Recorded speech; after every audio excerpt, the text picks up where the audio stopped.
ये आकाशवाणी है। अब आप शुभ्रा शर्मा से समाचार सुनिए। प्रधानमंत्री डॉक्टर मनमोहन सिंह आज सुबह कंबोडिया की 3 दिन की यात्रा पर नॉम पेन रवाना हो गए।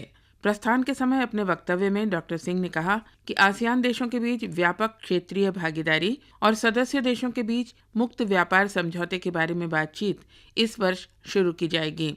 डॉक्टर सिंह ने कहा कि क्षेत्र में एक आर्थिक समुदाय के निर्माण की दिशा में ये एक बड़ा कदम होगा। आसियान के साथ भारत के जुड़ने के बारे में डॉक्टर मनमोहन सिंह ने कहा कि नॉम पेन सम्मेलन इस संगठन के नेताओं को विचार करने और अगले महीने होने वाले शिखर सम्मेलन के लिए महत्वाकांक्षी कार्यसूची तैयार करने का अवसर प्रदान करेगा। उन्होंने कहा कि इससे भारत आसियान संबंधों को नया आयाम मिलेगा। उन्होंने कहा कि भारत आसियान सम्मेलन में विशिष्ट व्यक्ति समूह की सिफारिशों की समीक्षा भी की जाएगी। डॉक्टर मनमोहन सिंह की अध्यक्षता वाले इस समूह ने क्षेत्र में आर्थिक संबंधों को घनिष्ठ बनाने की सिफारिश की है। प्रधानमंत्री ने कहा कि पूर्वी एशिया फोरम क्षेत्रीय सुरक्षा मुद्दों पर विचार करने के अलावा क्षेत्र में सहयोग बढ़ाने का व्यापक मंच है। उन्होंने कहा कि आसियान भारत की पूर्व की ओर देखो नीति का महत्वपूर्ण हिस्सा है। इस वर्ष आसियान के साथ भारत की वार्ता भागीदार की 20वीं वर्षगांठ और शिखर स्तरीय संबंधों की 10वीं वर्षगांठ मनाई जा रही है। प्रधानमंत्री ने कहा कि भारत इस ऐतिहासिक अवसर पर दिसंबर में नई दिल्ली में विशेष स्मारक सम्मेलन का आयोजन कर रहा है। प्रधानमंत्री की यात्रा की कवरेज के लिए उनके साथ जा रहे हमारे संवाददाता ने खबर दी है कि सम्मेलन के अवसर पर डॉक्टर मनमोहन सिंह का चीन, रूस और कुछ अन्य आसियान देशों के शासनाध्यक्षों से मुलाकात का कार्यक्रम है। प्रधानमंत्री के साथ उच्च स्तरीय शिष्टमंडल भी जा रहा है, जिसमें वाणिज्य मंत्री आनंद शर्मा शामिल हैं।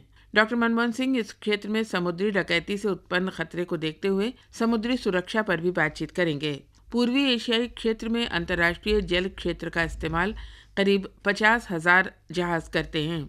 आसियान सम्मेलन के साथ ही अन्य महत्वपूर्ण कार्यक्रम पूर्वी एशिया शिखर सम्मेलन का आयोजन है, जिसमें अनौपचारिक सत्र के दौरान क्षेत्रीय तथा अंतर्राष्ट्रीय मुद्दों के अलावा सदस्य देशों के बीच ऊर्जा, शिक्षा, आपदा प्रबंधन और महामारी के बचाव जैसे क्षेत्रों में सहयोग पर भी विचार किया जाएगा।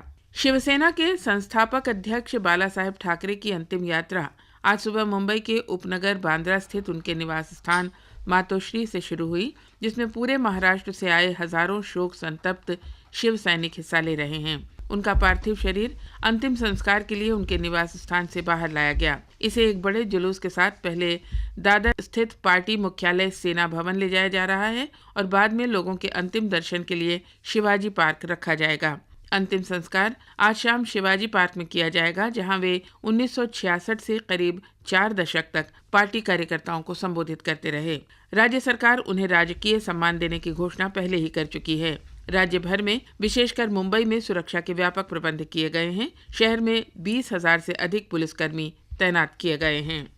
कोयला मंत्रालय ने अंतर मंत्रालय समूह की सिफारिशों के बाद 8 कोयला खंडों का आवंटन रद्द करने के पत्र जारी कर दिए हैं। मंत्रालय के सूत्रों ने बताया कि आवंटन रद्द करने से प्रभावित कंपनियों में Grasim industries, Gujarat Ambuja cement, Lafarge Electrotherm और केशोराम इंडस्ट्रीज शामिल हैं।